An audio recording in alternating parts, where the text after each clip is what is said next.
Good morning, students. Welcome you all to my YouTube channel, PEC Academy Kurukshetra.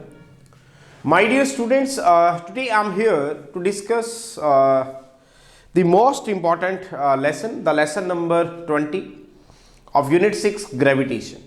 बड़ा ही important lesson है जिसके अंदर आज हम एक derivation को करने जा रहे हैं और वो जो derivation है, the derivation is what is orbital speed and drive the expression for it. बड़ा ही important ये आर्टिकल है, पेपर में हर बार इस तरह का जो डेरिवेशन है ये 4 मार्क्स का आपसे आस्क किया जाता है।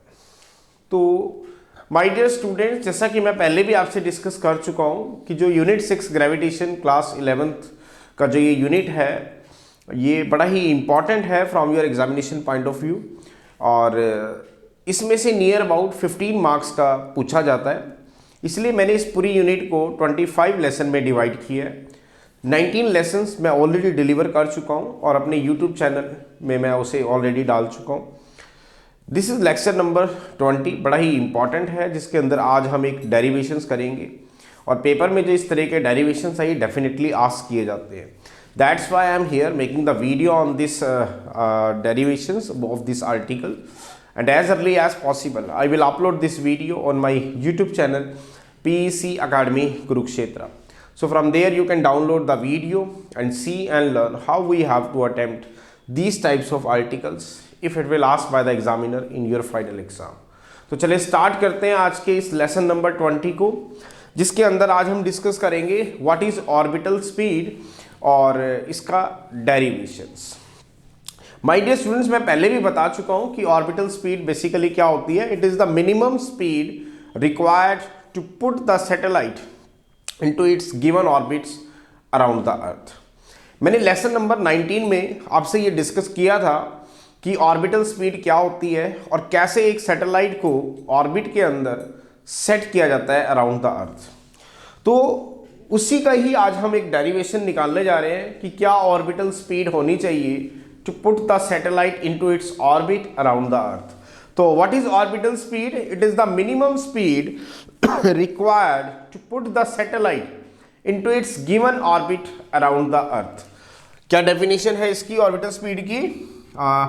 The orbital speed of a satellite, the orbital speed of a satellite is the minimum speed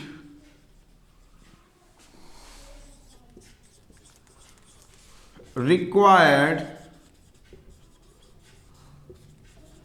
to put the satellite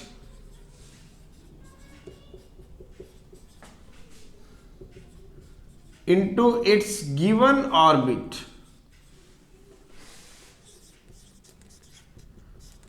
around the earth.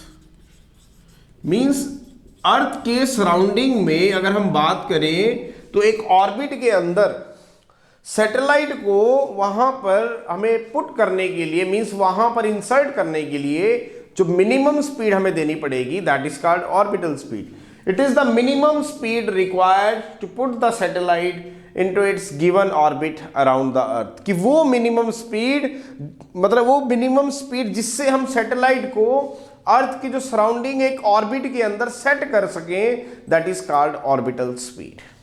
इसे हम v से डिनोट करते हैं। It is to be denoted by the letter से v। और अब ये जो ऑर्बिटल स्पीड है ये it is to be different for different orbits around the earth and it is to be independent to the mass of the satellite. क्या बताया मैंने कि ये जो ऑर्बिटल स्पीड है it is to be independent to the mass of the satellite and this orbital speed is different for the different orbits around the earth. तो अब हम उसका डेरिवेशन देखेंगे उस ऑर्बिटल स्पीड का कि वो जो ऑर्बिटल स्पीड है उसका फॉर्मूला कैसे ड्राइव होता है। तो मैं यहां पर एक अर्थ ले रहा हूं, suppose this is the earth, suppose this is the earth. मैं यहां पे एक अर्थ ले लेता हूं, suppose this is the earth।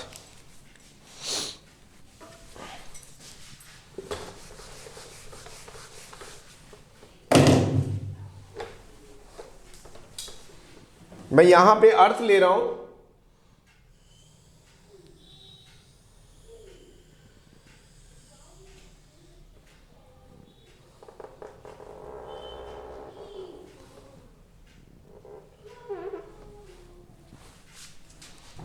One second.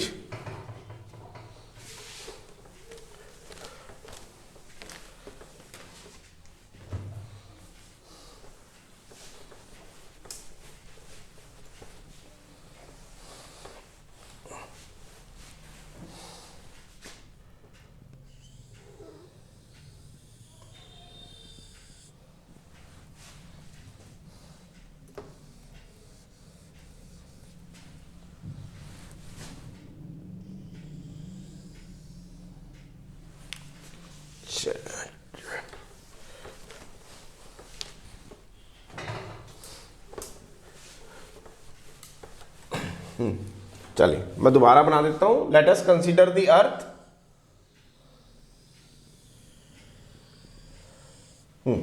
Suppose this is the earth, we will assume that it is to be a perfect sphere having the center point is say O and the radius is say capital R। मैंने यहां पर एक अर्थ ली है, आप इसे compass से बनाएंगे तो बिल्कुल एक परफेक्ट स्फीयर बनेगी। इस अर्थ का जो मास है, suppose this is the earth, अगर हम इसकी बात करें, इस अर्थ का जो मास है से कैपिटल M, इसका सेंटर पॉइंट है O और रेडियस है हमारे पास capital R and this is the orbit of the satellite, जिसके अंदर आपका जो सैटेलाइट है it is to be revolving. Suppose this is the orbit, ये आपके पास एक अर्थ है जिसका सेंटर पॉइंट है O, मास है कैपिटल M और रेडियस ऑफ द अर्थ है से capital R, because earth is a perfect sphere, हमने मान लिया। और ये वो ऑर्बिट है जिसके अंदर हमारा सैटेलाइट मूव कर रहा है। Suppose M is the small m is the mass of the satellite. ये सैटेलाइट हम ले लेते हैं जिसका मास क्या है, स्मॉल m। अब जिस ऑर्बिट में ये रिवॉल्व कर रहा है उसका जो रेडियस है वो है, मान लेते हैं, स्मॉल r। और ये जो सैटेलाइट है जिस ऑर्बिट में रिवॉल्व कर रहा है उसकी जो हाइट है above the surface of the अर्थ वो मान लेते हैं हम h है। मैंने क्या माना कि मैंने मान लिया कि let earth is to be a perfect sphere, कि जो अर्थ है वो एक परफेक्ट स्फीयर है, उसका सेंटर पॉइंट है O, रेडियस है कैपिटल R, और जिस ऑर्बिट के अंदर हमारा सैटेलाइट रिवॉल्व कर रहा है उसका मास है स्मॉल m और रेडियस है स्मॉल r, और जो हाइट ऑफ द सैटेलाइट है above the surface of the अर्थ वो है स्मॉल h। अब सैटेलाइट किसके अंदर रिवॉल्व कर रहा है, इस ऑर्बिट के अंदर रिवॉल्व कर रहा है। तो यहां से हमें एक बात तो क्लियर होगी कि स्मॉल r की जो वैल्यू है वो है r प्लस h। क्या बताया मैंने, earth is to be a perfect sphere having the center point O, mass m and radius capital R, and the satellite having the mass is say small m and it is to be revolving in a orbit around the earth having the radius is say small r and h be the height of the satellite above the surface of the earth, या उस orbit जिसके अंदर satellite revolve कर रहा है उसकी height क्या है, h है above the surface of the अर्थ। तो स्मॉल r है आपके पास r प्लस h, तो स्मॉल r की वैल्यू होगी r प्लस h। अब जब ये सैटेलाइट इसके अंदर रिवॉल्व कर रहा है इट मींस जो सेंट्रीपिटल फोर्स है वो इसके ऊपर एक्ट कर रहा है। The centripetal force acting on the satellite is, अब क्योंकि जब एक कोई भी बॉडी तभी सर्कुलर ऑर्बिट में रिवॉल्व करती है जब सेंट्रीपिटल फोर्स उसके ऊपर लगता है। तो the centripetal force required to move the satellite into its orbit that is given by this formula mv² upon r। अब अकॉर्डिंग टू अगर हम न्यूटन लॉ ऑफ ग्रेविटेशन की बात करें तो earth is a one body having the mass is से capital M and the satellite is a second body having the mass is a small m and the distance between them is say small r। तो Newton law of gravitation की अगर आप बात करेंगे तो what is f, that is gmm by r। इसके लिए दो फॉर्मूले मैंने हमने निकाले, दोबारा सुने। अब सैटेलाइट जब इस ऑर्बिट में रिवॉल्व कर रहा है तो डेफिनेटली इसके ऊपर एक सेंट्रीपिटल फोर्स तो लग रहा होगा, क्योंकि किसी भी बॉडी को अगर उसमें सर्कुलर ऑर्बिट में रिवॉल्व करना है तो डेफिनेटली उसे एक सेंट्रीपिटल फोर्स की रिक्वायरमेंट होती है। तो centripetal force required to keep the satellite into its orbit around the earth is mv²/r। ये फॉर्मूला हम पढ़ चुके हैं। अब न्यूटन लॉ ऑफ ग्रेविटेशन से बात करें तो अर्थ is a body having the mass is से m whose mass is to be located at the center point O and satellite is also a body having the mass is a small m। तो जो gravitational pull acting on the satellite is gmm/r²। लेकिन अगर हम in equilibrium अगर हम बात करें, in equilibrium अगर आप बात करोगे तो the gravitational force provides the required centripetal force, the gravitational pull provides the required centripetal force। इसका मतलब उस केस में जो Fg है, मतलब Fg that is the gravitational force, that is Fc, that is the centripetal force, this is the centripetal force and this is the gravitational force। ये बराबर हो जाएंगे तो gmm/r² is equal to mv²/r। तो m से m cut गया, r से r cut गया, तो v comes out to be √gm/r। It means √gm/r + h। इसका मतलब जो ऑर्बिटल स्पीड आई आपके पास वो कितनी आई, √gm/r या फिर √gm/r + h। अब ध्यान से देखें इसमें क्या orbital speed mass of the satellite पे डिपेंड कर रही है, कहीं पे भी स्मॉल m आ रहा है, नहीं आ रहा। It means it is independent to the mass of the satellite. Second, the orbital speed is inversely proportional है किसके, radius of the orbit of the satellite. It means it will decrease with increase in the orbital radius of the satellite और increase in the height of the satellite above the surface of the earth. तीसरा, इसमें हम एक और चीज find out करने जा रहे हैं। मैंने आपको बताया था we will calculate the value of orbital speed that is 7.92 kilometre per second. ये कैसे आई, अगर हम एक रिजल्ट को यूज करें, we know that g is equal to gm/r²। तो व्हाट इज gm, यहां से gm की वैल्यू निकालेंगे तो gr², यहां पुट करें तो वेलोसिटी आ गई आपके पास रूट, इस वाले फॉर्मूले में पुट करें gm/r में gr²। What is r? That is the radius of the earth। यहां पे radius of the earth है कैपिटल R, तो that is gm/r²। तो g आ गया आपके पास gm into r²।